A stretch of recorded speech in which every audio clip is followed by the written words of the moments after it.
नमस्कार, ये आकाशवाणी पटना है। अब आप खालिद रशीद से प्रादेशिक समाचार सुनिए। पहले मुख्य समाचार। बिहार विधानमंडल का शीतकालीन सत्र 25 नवंबर से शुरू होगा। 29 नवंबर तक चलने वाले सत्र के दौरान 5 बैठकें होंगी। राज्य के 4 विधानसभा क्षेत्रों में नामांकन वापसी की प्रक्रिया पूरी। तरारी विधानसभा क्षेत्र से 4 और रामगढ़ विधानसभा क्षेत्र से 2 निर्दलीय प्रत्याशियों ने नामांकन वापस लिया।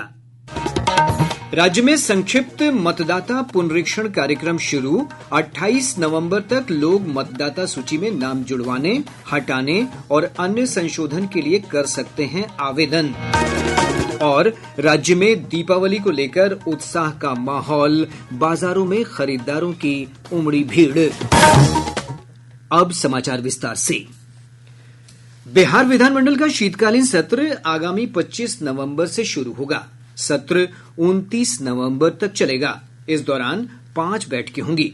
सत्र के पहले दिन नए सदस्यों का शपथ ग्रहण, राज्यपाल द्वारा प्रख्यापित अध्यादेशों की प्रतियों का प्रस्तुतिकरण और वित्तीय वर्ष 2024-25 के द्वितीय अनुपूरक बजट प्रस्तावों को सदन के पटल पर रखा जाएगा।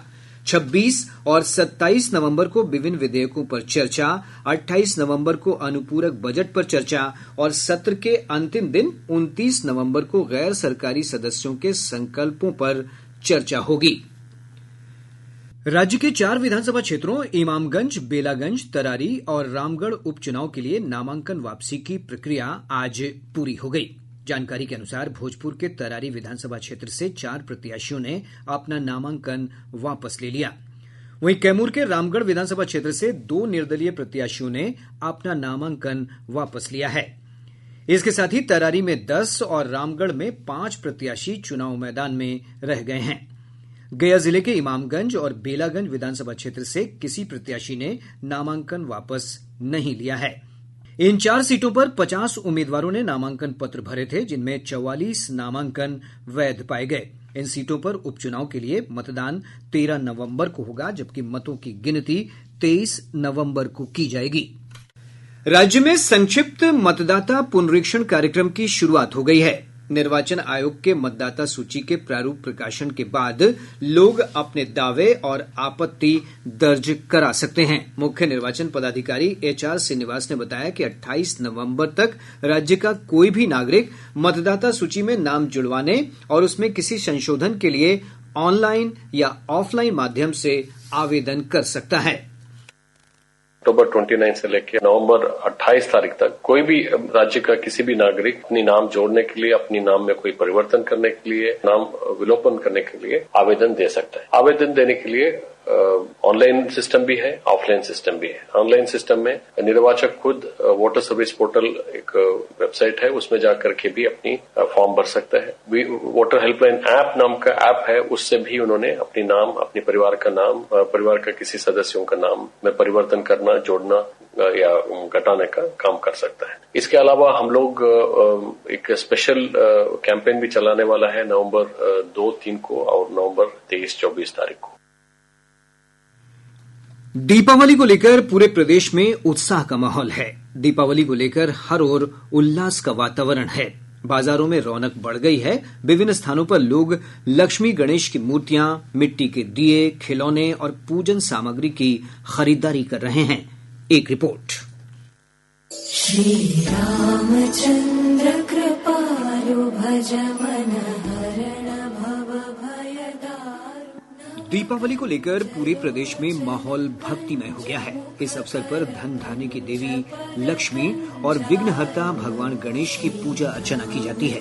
लोग अपने घरों को दीपों और आकर्षक रोशनी से सजाते हैं। इधर आज यम दिवाली मनाई जा रही है। इसे छोटी दिवाली भी कहा जाता है। इस बीच राजधानी पटना समेत प्रदेश के अधिकांश शहरों में वायु प्रदूषण के बढ़ते स्तर को देखते हुए बिहार राज्य प्रदूषण नियंत्रण परिषद ने लोगों से ग्रीन दीपावली मनाने की अपील की है। परिषद ने सुप्रीम कोर्ट के दिशा निर्देशों के आलोक में पटना, गया, मुजफ्फरपुर और हाजीपुर शहर में पटाखों के उपयोग पर पूरी तरह प्रतिबंध लगा दिया है। साथ ही राज्य के अन्य हिस्सों में हरित पटाखों का उपयोग रात्रि 8 बजे से 10 बजे तक ही करने के निर्देश दिए गए हैं। रामचंद्र कृपालु भज मन हरण भव भय दारुण। दीपावली की पूर्व संध्या पर अयोध्या में आज भव्य दीपोत्सव का आयोजन किया जा रहा है। राम मंदिर की प्राण प्रतिष्ठा के बाद अयोध्या में ये पहला दीपोत्सव समारोह है। हमारे संवाददाता ने बताया है कि इसमें 1100 बटुक और 157 संत एक साथ सरयू के घाट पर सबसे बड़ी आरती में शामिल हुए हैं। राज्यपाल राजेंद्र विश्वनाथ आर्लेकर, मुख्यमंत्री नीतीश कुमार और विधानसभा अध्यक्ष नंदकिशोर यादव ने प्रदेशवासियों को दीपावली की बधाई और शुभकामनाएं दी हैं। राज्यपाल ने अपने संदेश में कहा है कि दीपावली सनातन संस्कृति का सबसे महत्वपूर्ण उत्सव है। उन्होंने लोगों के जीवन में सुख, समृद्धि और सौभाग्य की कामना की है। भारतीय रेलवे दीपावली और छठ पूजा के त्योहारों के दौरान यात्रियों की भीड़ को देखते हुए 7,000 विशेष रेलगाड़ियों का परिचालन कर रहा है। रेलवे पिछले वर्ष की तुलना में इस वर्ष 2,500 अतिरिक्त रेलगाड़ियां चला रहा है। रेल मंत्री अश्विनी वैष्णव ने घोषणा की थी कि पिछले साल संचालित 4,500 रेलगाड़ियों की तुलना में इस साल विशेष रेलगाड़ियों की संख्या बढ़ाकर 7,000 कर दी गई है। इस साल 7,000 ट्रेन रन की जा रही है छठ और दीपावली के लिए स्पेशल ट्रेन, यानी करीब करीब 2 लाख लोग एक्स्ट्रा डेली ट्रैवल कर पाए, वो व्यवस्था की जा रही है। इधर रेलवे ने भीड़ प्रबंधन के मद्देनजर प्रमुख स्टेशनों पर अतिरिक्त ticket counter, ticket vending machine, पूछताछ काउंटर, खानपान सेवा, पीने का पानी और मोबाइल शौचालय की भी व्यवस्था की है। छठ पूजा के बाद वापसी करने वाले लोगों की सुविधा के लिए रेलवे ने पटना जंक्शन, राजेंद्र नगर टर्मिनल, दानापुर और पाटलिपुत्र स्टेशनों पर होल्डिंग एरिया बनाने का निर्णय लिया है। साथ ही भीड़ प्रबंधन के लिए 8 से 10 नवंबर तक इन स्टेशनों पर प्लेटफॉर्म टिकट की बिक्री बंद रहेगी। दरभंगा से दिल्ली के बीच इंडिगो की प्रतिदिन की उड़ान के लिए आज से बुकिंग शुरू हो गई। पहली उड़ान 12 दिसंबर को होगी। इससे पहले दरभंगा से मुंबई के बीच इंडिगो की उड़ान की बुकिंग शुरू हुई थी। यह जानकारी जदयू के कार्यकारी अध्यक्ष सह राज्यसभा सांसद संजय झा ने दी है। उन्होंने बताया कि दरभंगा से देश की राजधानी दिल्ली और आर्थिक राजधानी मुंबई के बीच हवाई यात्रा सुलभ होने से उत्तर बिहार के लोगों को लाभ होगा और मिथिला के विकास को बल मिलेगा। गौरतलब है कि दरभंगा से दिल्ली और मुंबई के लिए अब तक सिर्फ स्पाइसजेट कंपनी की उड़ान सेवा ही उपलब्ध थी। प्रादेशिक समाचार आप आकाशवाणी पटना से सुन रहे हैं। ताजा समाचारों के लिए आप हमारे एक्स हैंडल AIR_News_ पर जा सकते हैं। केंद्रीय स्वास्थ्य मंत्री जगत प्रकाश नड्डा ने आज विश्व एकता दिवस 2024 की पूर्व संध्या पर नई दिल्ली में एकता की शपथ दिलाई। विश्व एकता दिवस हर साल 31 अक्टूबर को सरदार वल्लभ भाई पटेल की जयंती पर मनाया जाता है। इस कार्यक्रम का उद्देश्य सरदार वल्लभ भाई पटेल की विरासत का सम्मान करना है, जिनकी दूरदर्शिता और नेतृत्व ने राष्ट्र को एकजुट करने में महत्वपूर्ण भूमिका निभाई थी। ये एक भारत श्रेष्ठ भारत जो हम देख पा रहे हैं, इसकी नींव सरदार वल्लभ भाई पटेल ने रखी थी। उन्होंने 562 छोटी बड़ी रियासतों को बहुत कम समय में एकीकृत किया, सबको यूनाइट किया, और जो हम आज भारत का स्वरूप देख रहे हैं, ये उनकी देन है। लौह पुरुष की कल जयंती के उपलक्ष्य में आज केंद्रीय संचार ब्यूरो पटना की ओर से रन फॉर यूनिटी, राष्ट्रीय एकता दिवस शपथ और परिचर्चा कार्यक्रम का आयोजन किया गया। पटना के आशियाना दीघा सड़क पर आयोजित एकता दौड़ में केंद्रीय संचार ब्यूरो और PIB के कई अधिकारियों, कर्मचारियों और स्थानीय लोगों ने भाग लिया। इस अवसर पर लोगों को राष्ट्रीय एकता की शपथ भी दिलाई गई। राज्य सरकार ने कहा है कि पूर्व केंद्रीय मंत्री पशुपति कुमार पारस की पार्टी के कार्यालय के मामले में नियम के अनुसार कार्रवाई की गई है। भवन निर्माण मंत्री जयंत राज ने बताया कि राष्ट्रीय लोक जनशक्ति पार्टी का राज्य स्तरीय पार्टी का दर्जा समाप्त होने के चलते नियम के तहत ही कार्यालय छोड़ने को कहा गया है।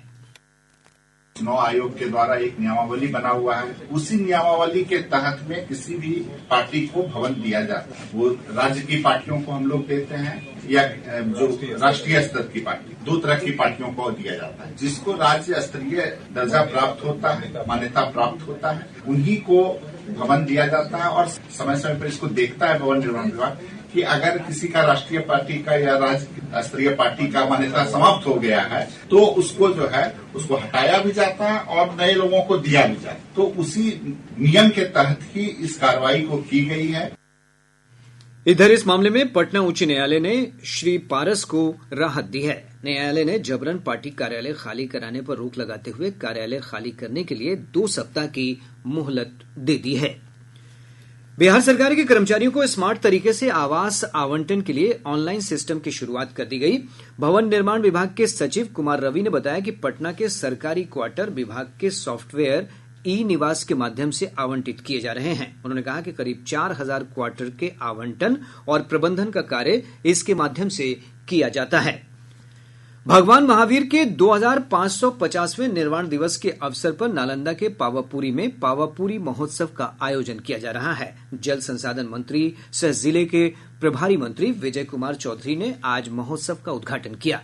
इस अवसर पर अपने संबोधन में श्री चौधरी ने कहा कि भगवान महावीर के आदर्शों पर चलकर राज्य लगातार प्रगति के पथ पर आगे बढ़ रहा है। उन्होंने कहा कि समाज में शांति और भाईचारा बनाए रखने के लिए भगवान महावीर के उद्देश्यों को अपनाना जरूरी है। इस अवसर पर ग्रामीण विकास मंत्री श्रवण कुमार, नालंदा के सांसद कौशलेंद्र कुमार और अन्य गणमान्य लोग उपस्थित थे। सुप्रसिद्ध लोक गायिका और पद्म भूषण शारदा सिन्हा का स्वास्थ्य स्थिर बना हुआ है। पिछले दिनों तबीयत बिगड़ने के बाद उन्हें दिल्ली एम्स में भर्ती कराया गया, जहां फिलहाल आईसीयू में उनका इलाज चल रहा है। इधर आज उनके पुत्र अंशुमान ने महापर्व छठ को समर्पित उनके गीतों का ऑडियो रिलीज किया। श्री अंशुमान ने बताया कि शारदा सिन्हा इस गीत का वीडियो शूट स्वयं करना चाहती थी, लेकिन स्वास्थ्य ठीक नहीं रहने के कारण ये नहीं हो सका। सहरसा जिले के जलई थाना क्षेत्र अंतर्गत बीरगांव के पास पुलिस के साथ मुठभेड़ में कुख्यात अपराधी अमित पासवान गंभीर रूप से घायल हो गया। 50,000 के इनामी अपराधी अमित पर मधेपुरा और सहरसा जिले में 12 से अधिक संगीन मामले दर्ज हैं। मधुबनी जिले के औसी थाना क्षेत्र में पुलिस ने छापेमारी अभियान चलाकर भारी मात्रा में नेपाली शराब के साथ एक तस्कर को गिरफ्तार किया है। अररिया जिले के सिमराहा, कुरसाकांटा और रानीगंज थाना क्षेत्र से पुलिस ने भारी मात्रा में शराब और प्रतिबंधित सिरप के साथ 3 तस्करों को गिरफ्तार कर लिया। बेगूसराय की एक स्थानीय अदालत ने स्पीडी ट्रायल चलाकर पॉक्सो एक्ट के तहत एक आरोपी को आजीवन कारावास के साथ ही 50,000 रुपए अर्थदंड की सजा सुनाई है। और अब अंत में मुख्य समाचार एक बार फिर। बिहार विधानमंडल का शीतकालीन सत्र 25 नवंबर से शुरू होगा। 29 नवंबर तक चलने वाले सत्र के दौरान 5 बैठकें होंगी। राज्य के 4 विधानसभा क्षेत्रों में नामांकन वापसी की प्रक्रिया पूरी। तरारी विधानसभा क्षेत्र से 4 और रामगढ़ विधानसभा क्षेत्र से 2 निर्दलीय प्रत्याशियों ने नामांकन वापस लिया। राज्य में संक्षिप्त मतदाता पुनरीक्षण कार्यक्रम शुरू। 28 नवंबर तक लोग मतदाता सूची में नाम जुड़वाने, हटाने और अन्य संशोधन के लिए कर सकते हैं आवेदन। और राज्य में दीपावली को लेकर उत्साह का माहौल, बाजारों में खरीदारों की उमड़ी भीड़। इसके साथ ही आकाशवाणी पटना से प्रसारित प्रादेशिक समाचार का ये अंक समाप्त हुआ।